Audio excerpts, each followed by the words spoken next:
Olha, todo mundo já ouviu falar, né? As Mil e Uma Noites. A gente já pensa logo em gênios, sultões, aquelas paisagens incríveis de terras distantes.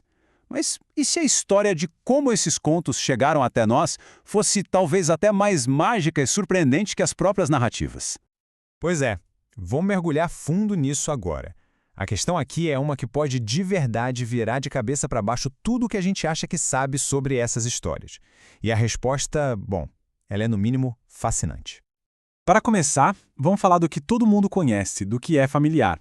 Existe um trio de histórias que, para a maioria das pessoas, são a definição de As Mil e Uma Noites. São exatamente esses.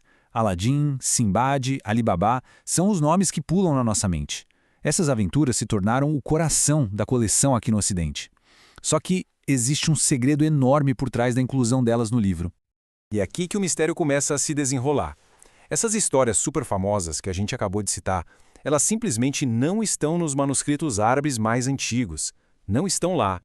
Agora, o que é mais interessante de observar aqui é essa divisão bem clara. De um lado, você tem um núcleo original que, no mundo árabe, era visto como literatura popular, sabe? Quase como algo menor. Do outro lado, justamente os contos que viraram um fenômeno global, mas que, ironicamente, não faziam parte desse núcleo original. E aqui está o ponto-chave para a gente entender tudo. O Alf Layla wa Layla, original, o nome em árabe, não era um livro fechado, com começo, meio e fim. Era algo vivo, um conjunto de histórias que ia mudando, sendo contado e recontado, ganhando novos detalhes a cada vez. Então vamos viajar um pouco para as verdadeiras origens para entender como essa coleção já era uma mistura de culturas muito, mas muito antes de desembarcar na Europa. Essa linha do tempo aqui mostra que jornada incrível. A coleção era tipo uma esponja cultural. Começou lá na Índia, absorveu elementos da Pérsia. Os nomes dos personagens principais são persas, até finalmente tomar forma no mundo árabe, primeiro na Síria e depois no Egito. E agora entra em cena a pessoa que foi a grande responsável por pegar essa coleção de contos e transformar numa febre mundial. O nome dele era Antoine Galland, um francês. Em 1704, a tradução do Galland começou a ser publicada e, nossa, foi um sucesso estrondoso. Um verdadeiro fenômeno na Europa. Só que ele tinha um problema. Um problemão, na verdade. O material que ele estava traduzindo estava acabando. Imagina a situação. O público, o editor, todo mundo queria mais. O título prometia 1001 Noites, mas o manuscrito sírio que ele tinha em mãos era bem menor, bem completo. Ele precisava desesperadamente de mais histórias. E rápido. E a solução para esse dilema do Galland não veio de um livro antigo ou de uma biblioteca. Veio de uma fonte totalmente inesperada. E essa solução mudou a cara da coleção para sempre.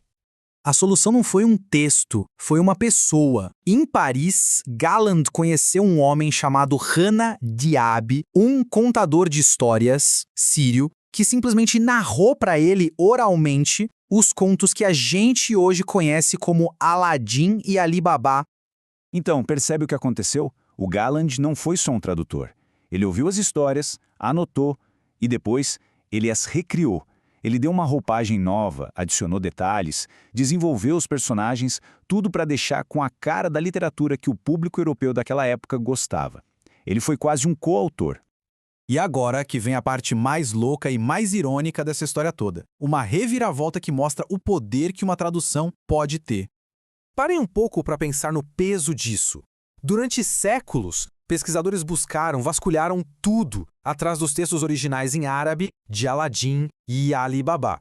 E a verdade chocante é que eles provavelmente nunca existiram na forma escrita antes do Galland.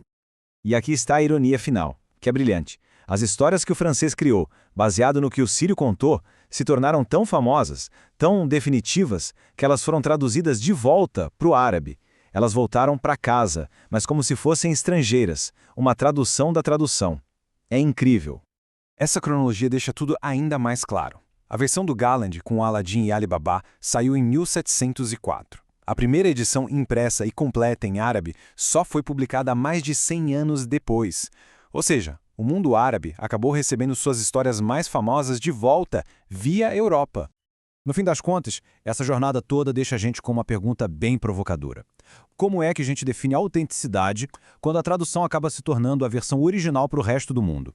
Isso desafia tudo que a gente pensa sobre cultura e criatividade e mostra que, às vezes, a história por trás da história é a parte mais mágica de todas.